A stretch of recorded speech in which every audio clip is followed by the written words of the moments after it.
नमस्कार। आज हम बनाएंगे खाउसा, पर इसको मैं लिटिल मिलेट का यूज़ करके बना रही हूँ। इसे हम 2 पार्ट के अंदर बनाएंगे।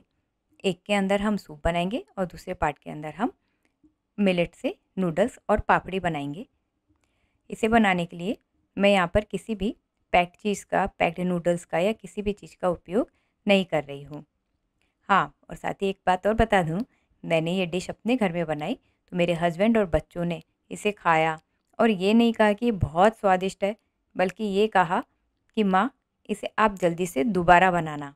तो चलिए, जो वर्ज़न खाउसा का मैंने बनाया था वही मैं आपके साथ में यहाँ पर अब शेयर कर रही हूँ। यहाँ देखिए, एक स्टीमर मैंने रेडी कर लिया है, इसका पानी गर्म हो गया है। अब इसके अंदर मैं डाल रही हूँ एक छोटी कटोरी गाजर, एक छोटी कटोरी बीन्स का, और इसे हम स्टीम होने देंगे। इसे हम कब तक स्टीम होने देंगे? जब तक कि हमारा नाइफ़ इसके अंदर जाने लगे और सब्जियों में मगर क्रंच रहना चाहिए, वो मैशी ना हो। अब जब तक हमारी सब्जियां स्टीम हो रही हैं, हम साइड में कोकोनट का मिल्क बना लेते हैं। यहाँ पर मैंने एक मिक्सर ग्राइंडर लिया है। अब उसके अंदर मैं 8 सर्विंग स्पून ताज़ा कद्दूकस किया हुआ नारियल डाल रही हूँ, और साथ ही इसके अंदर मैं डाल रही हूँ आधा गिलास पानी। अब इसको हम ग्राइंड कर लेंगे। फर्स्ट ग्राइंड के बाद में वापस से इसके अंदर मैंने 1 गिलास पानी डाला है और इसको हम सेकंड ग्राइंड कर लेंगे। अब सेकंड ग्राइंड हो गया है। सेकंड ग्राइंड के बाद में हम एक स्ट्रेनर लेंगे और स्ट्रेनर की सहायता से इसे छान लेंगे। इसे छानने के बाद में हमें अपना कोकोनट मिल्क मिल जाएगा।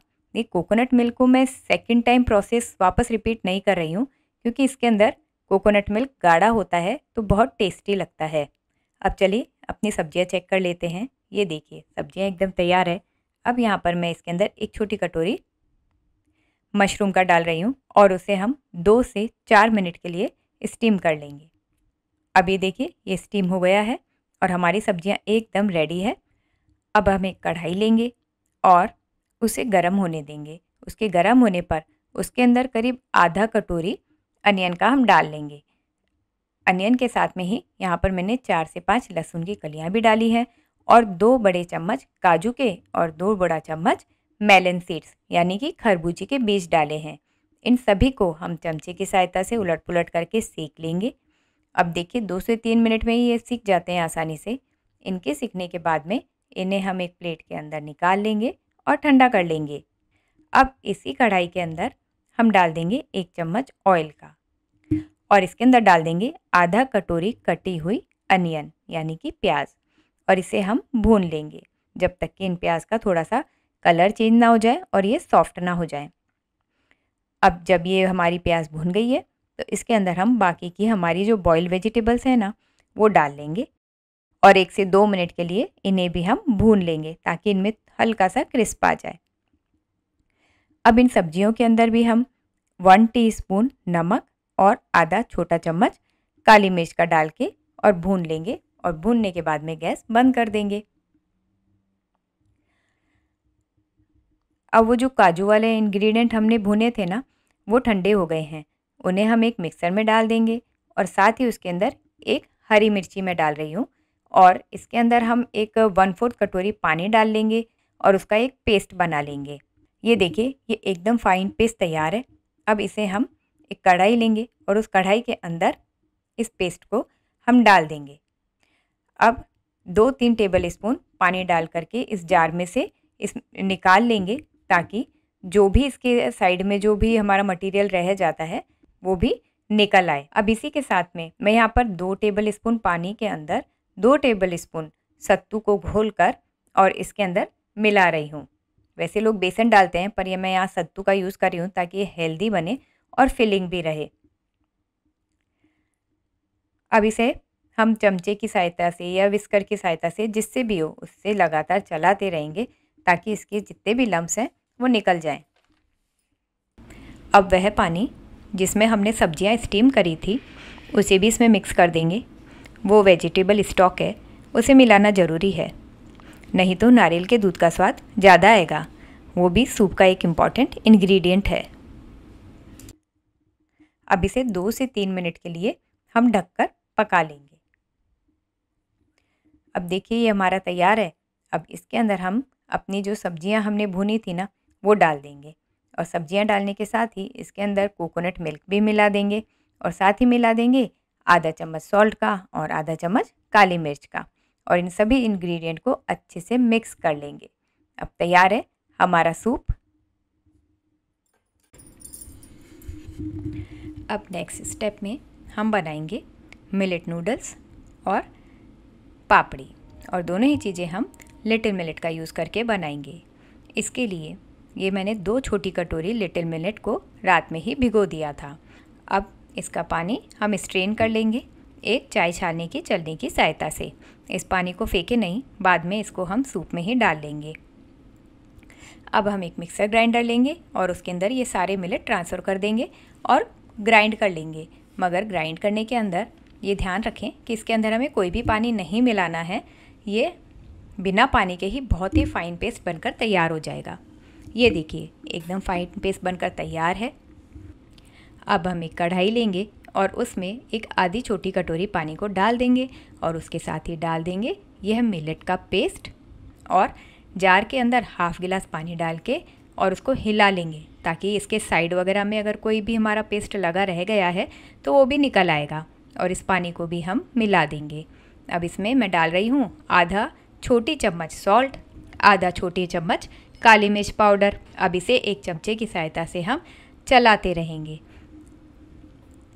हाँ, और इसके अंदर आप 1 चम्मच घी या 1 चम्मच ऑयल ज़रूर डाल दें, क्योंकि मिलेट की प्रकृति खुश्क होती है, इसलिए इसके अंदर हमेशा कोई ना कोई फ़ैट मिला के, ऑयल या घी जो भी आपको सूट करे वो मिला के और काली मिर्च डाल करके खाना चाहिए। अब इसको हम 1 चमचे की सहायता से चलाते रहेंगे। कब तक चलाते रहना है? जब तक कि ये डो की फॉर्म में ना आ जाए। धीरे धीरे यह डो की फॉर्म में आने लगा है। अब इसे हम 1-2 मिनट के लिए ढककर पका लेते हैं।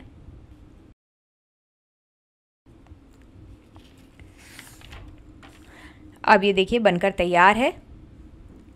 अब हम इसे निकाल लेंगे एक प्लेट के अंदर और ठंडा कर लेंगे। ठंडा करने के बाद में इसे थोड़ा सा नीड करके और इसकी हम बॉल्स बना लेंगे। अब स्टीमर के अंदर इसे 7 से 8 मिनट के लिए स्टीम होने देंगे।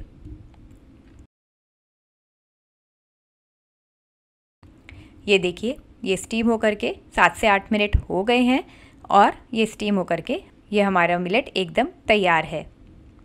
अब इसे प्लेट में निकाल के और हल्का ठंडा कर लेंगे। बिल्कुल ठंडा ना करें, नहीं तो आपका ये डो बहुत हार्ड हो जाएगा और इसे नूडल बनाने में बहुत तकलीफ़ होगी। अब इसमें से मैं एक लोई ले रही हूँ और उसको मैं गूंथ करके और उससे रोटी बना लूँगी। इस रोटी को बना के और इसके ऐसे ट्रायंगुलर पीसेस काट लेंगे। अब हम एक बेकिंग ट्रे लेंगे, उसको हम ग्रीस कर लेंगे और अवन के अंदर 250 डिग्री के ऊपर 15 मिनट के लिए हम इसे बेक कर लेंगे। आप यह प्रोसेस एयर फ्रायर में भी कर सकते हैं। अब हम नूडल बना लेते हैं। नूडल बनाने के लिए ये मैंने नूडल बनाने वाली ये मशीन ली है, और इसे अच्छी तरीके से हम ग्रीस कर लेंगे, और ग्रीस करके इसके अंदर एक आटे का ये सिलेंड्रिकल जो मेरे पास डो है ये डाल के और इसे घुमा घुमा के और हम नूडल्स बना लेंगे। बच्चों के लिए फ़न होता है, तो ये नूडल्स में हमेशा मेरे बच्चे ही बनाते हैं। ये देखिए हमारे नूडल्स रेडी हैं। अब देखिए इस बीच के अंदर हमारी पापड़ी भी तैयार हो गई है। तो अब हमारी डिश की सारी ही चीज़ें तैयार हैं। तो चलिए अब हम इसे सर्व करते हैं। प्लेटिंग करने के लिए सबसे पहले मैंने यहाँ पर नूडल डाल दिया है। अब इसके ऊपर हम सूप डाल देंगे और साइड में पापड़ी लगा देंगे, और इसे हम बारीक कटे हुए प्याज और धनिए की पत्तियों से गार्निश करेंगे, और इसे सूप को हम गर्मा गर्म सर्व करेंगे। इस सूप के लिए ये एक बॉल ही बहुत फिलिंग हो जाता है। इतनी मेहनत के बाद में आपको कुछ और बनाने की ज़रूरत नहीं पड़ेगी, इसलिए घबराइए नहीं, आप इसे बना डालिए। ये बहुत ही टेस्टी बनेगा। तो हंसते रहिए, मुस्कुराते रहिए, सदा स्वस्थ रहिए। धन्यवाद।